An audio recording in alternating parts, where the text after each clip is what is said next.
So I figured we just start with this one, and that is that there's a new rumor. Marvel intends to keep some Avengers Doomsday characters under wraps until the movie's release. So this is from Comic Book Movie.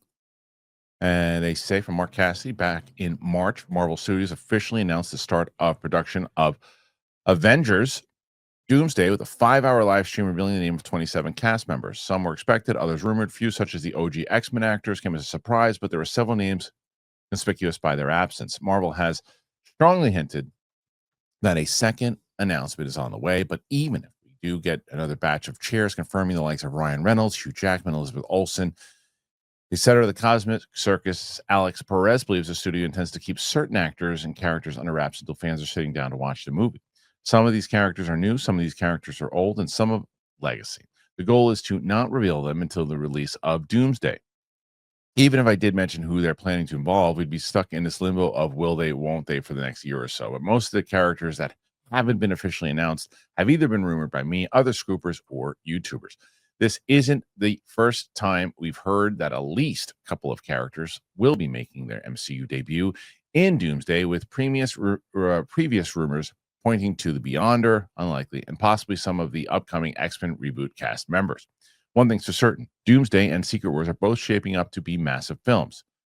And now whether or not they have faith in it is going to pull it off, yada, yada, yada, yada. I kind of think surprises are necessary, and you should.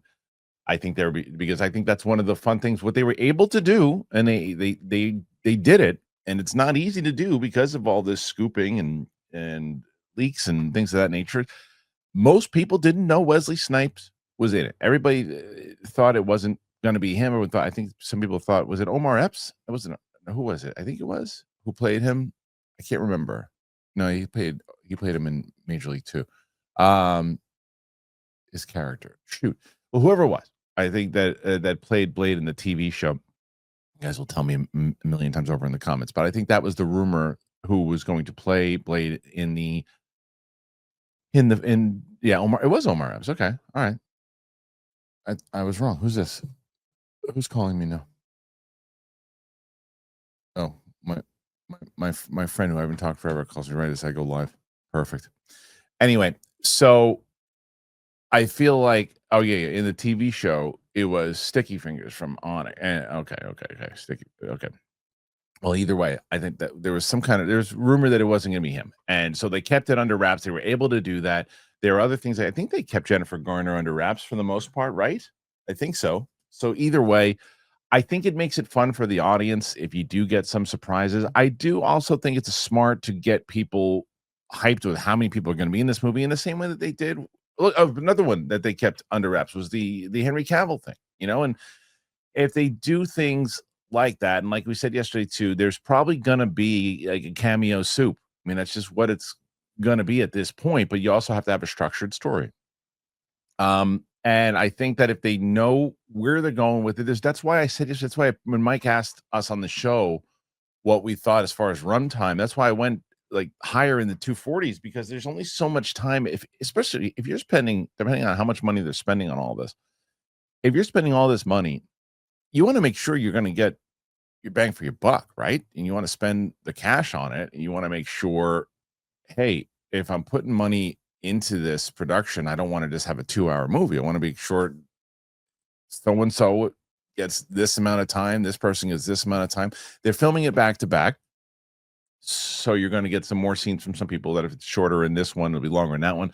I don't know if you're going to get, as they said, the reboot X-Men in Doomsday. You'd probably get somebody in Secret Wars, but I don't think you're going to get them in Doomsday. I think it makes sense in Secret Wars to do it, to at least in a movie that big, to tease the audience. That is something I think you need to do. So I'm not sure. There's a lot of rumor. There's another rumor that came out about Avengers Secret Wars. I didn't want to go over it because it was like story specific. This is different. When it's like this kind of rumor of, well, Marvel wants to keep things quiet, it then starts a conversation of us saying, well, should they keep it quiet? And I think most of us say there's things that you should keep quiet. There are other ones that you should talk about. There was another one that I discussed with Luke this morning about doing, and it's a story stuff. And I didn't want to do that for you guys because I don't want to assume that you want to know what the story's about. You probably want to go into it fresh. Maybe some of you do, some of you don't. You can read those rumors for yourself.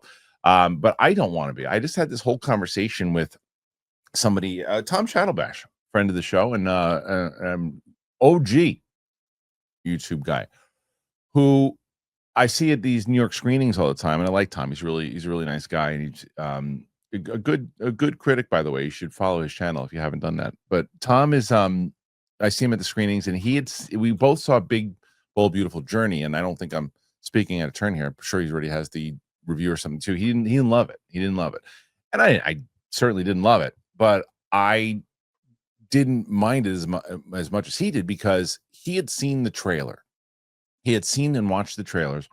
I don't watch trailers for movies anymore on that level because especially if I know that I'm going to see them in the theater, because I know, and I am very clear about this. I know I have the luxury of doing that over a lot of you guys who don't. Because, for example, Big Bold Beautiful Journey, if I was like, oh, you're going to go check it out in the theater, you're going to say, well, I don't know if I want to spend my money on that. I'm not going to spend my money on that. Why would I? I don't know what it is. And then you watch the trailer, and apparently the trailer is different from the movie that they did. I wouldn't know. What I saw is kind of a quirky movie. It's kind of trying to do what Eternal Sunshine of the Spotless Mind did, which that's one of my favorite movies of all time. It doesn't necessarily accomplish that, but by the end of it, it's like a feel good streaming movie. And I was like, fine. Is it a great movie? Is it a good movie? Do I recommend you see it in the theater? Probably not.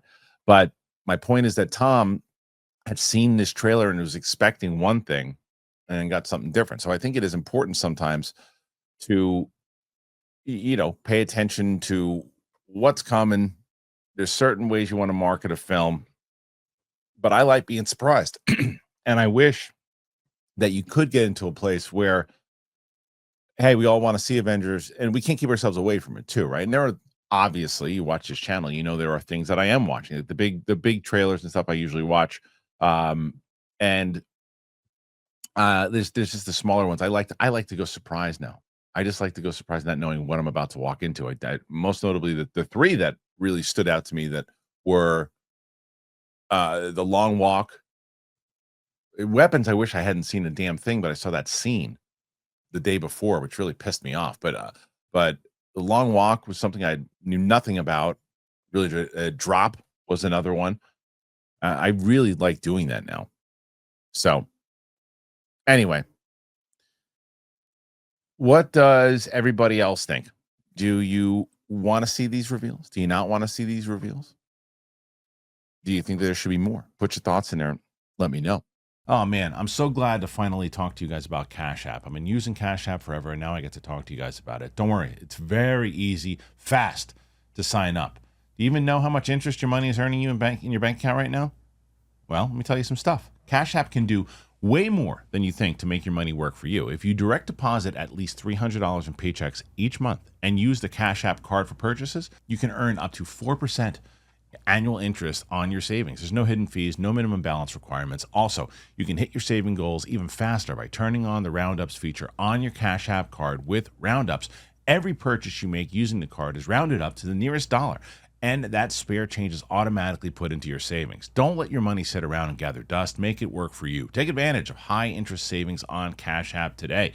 For a limited time only, new Cash App customers can use our exclusive code and earn some additional cash. For real, just download the Cash App, use our exclusive referral code, Kristian, in your profile, send $5 to a friend. Within 14 days, you're going to get $10 dropped right into your account. Terms apply. That's money. That's Cash App. Cash App is a financial service platform, not a bank. Banking services provided by Cash App's bank partner. Prepaid debit cards issued by Sutton Bank, members FDIC, direct deposit, roundups, overdraft coverage, and discounts provided by Cash App, a Block Inc. brand. Visit cash.app/legal/podcast for full disclosure.